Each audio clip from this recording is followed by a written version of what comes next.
할렐루야. 사랑하는 성도 여러분, 오늘도 하나님의 인도하심 안에서 형통의 복을 누리시기를 축복합니다. 자, 19장 계속 이어갑니다. 출애굽기 19장 16절에서 25절 마지막 절까지 말씀입니다. 셋째 날 아침에 우레와 번개와 빽빽한 구름이 산 위에 있고 나팔 소리가 매우 크게 들리니 진중에 있는 모든 백성이 다 떨더라.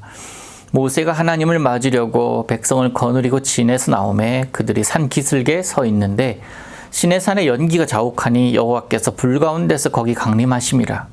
그 연기가 온기 가마 연기같이 떠오르고 온 산이 크게 진동하며 나팔 소리가 점점 커질 때에 모세가 말한즉 하나님의 음성으로 대답하시더라. 여호와께서 시내산 곧 그 산 꼭대기에 강림하시고 모세를 그리로 부르시니 모세가 올라가매 여호와께서 모세에게 이르시되 내려가서 백성을 경고하라. 백성 밀고 들어와 나 여호와에게로 와서 보려고 하다가 많이 죽을까 하노라. 또 여호와께 가까이 하는 제사장들에게 그 몸을 성결히 하게 하라. 나 여호와가 그들을 칠까 하노라. 모세가 여호와께 아뢰되 주께서 우리에게 명령하여 이르시기를 산 주위에 경계를 세워 산을 거룩하게 하라 하셨사온즉 백성이 시내산에 오르지 못하리이다.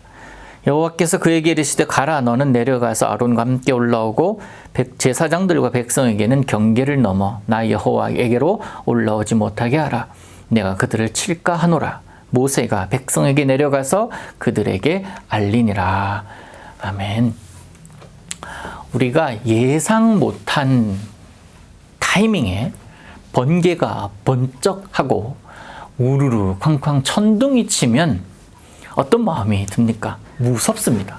두렵습니다. 그래서 갑작스러운 상황이기 때문에 때로는요, 괜히 하지도 않을 생각을 합니다. 이전에 지었던 죄를 끄집어내기도 하고, 남 모르게, 옆에 있는 사람 모르게 마음으로 그 죄에 대해서 고백을 하면서 그렇게 기도합니다.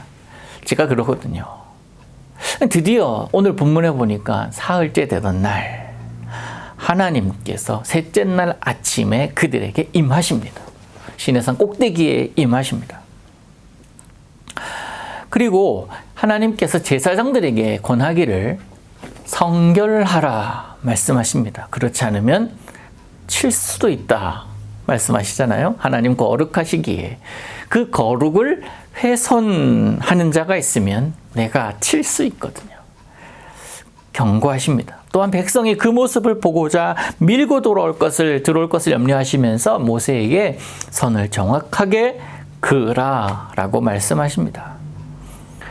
여러분, 지금 이스라엘 백성들이 이제 하나님의 임재, 직접적인 임재 앞에 서 있습니다. 이제 하나님을 눈으로 볼 참입니다. 그들의 마음이 어떻겠습니까?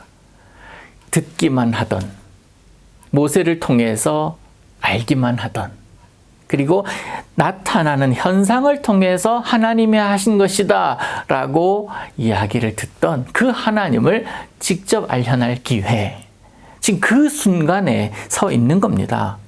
여러분 같으면 어떤 마음이 들겠습니까? 우리가 흔히 날마다 주님께 간구하잖아요. 기도하잖아요.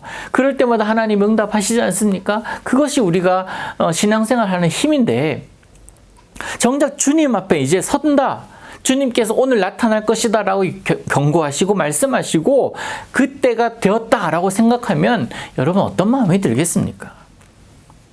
두렵지 않겠습니까? 무섭지 않겠습니까? 그리고 놀랍지 않겠습니까? 사랑하는 성도 여러분, 그날 반드시 옵니다. 그날 있습니다. 그 날을 우리는 준비하면서 하루하루 살아가는 자들 아닙니까? 그날이 언제일지는 누구도 알 수 없지만, 그런데 우리는 하나님 앞에 설 날이 반드시 있기에 오늘도 제사장의 마음으로 성결하게 살아야 할 줄로 믿습니다. 중요한 것은 내가 하나님 앞에 설 때에 과연 여호와께 성결, 하나님 앞에 성결해 있는가? 하나님 앞에 내가 거룩함과 영적인 순결을 지키고 있는가 아니겠습니까?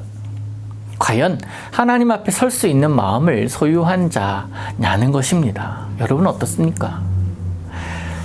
우리는 재림신앙을 소유한 자들입니다. 우리 좀 다시 오십니다. 마라나타, 아멘 주 예수여 어서 오시옵소서 고백하며 우리는 살아가는 자들입니다. 그렇다고 해서 언젠가 오시겠지라고 해서 막무가내로 우리는 살아가는 사람들은 아닙니다. 준비하며 기다려야 합니다. 무엇을 준비해야 됩니까? 어제도 말씀드렸잖아요. 마음입니다. 마음을 준비해야 합니다. 하나님 앞에 언젠가 설 때에 우리의 마음을 보시고 하나님을 향한 마음을 보시고 예수 그리스도의 그 피 묻은 십자가를 향한 우리들의 마음을 보시고 우리를 판단하시지 않으시겠습니까? 성경은 한결 같습니다. 예수님의 마음을 품으라. 예수님의 마음을 품을 때 하나님 앞에 설 수가 있습니다.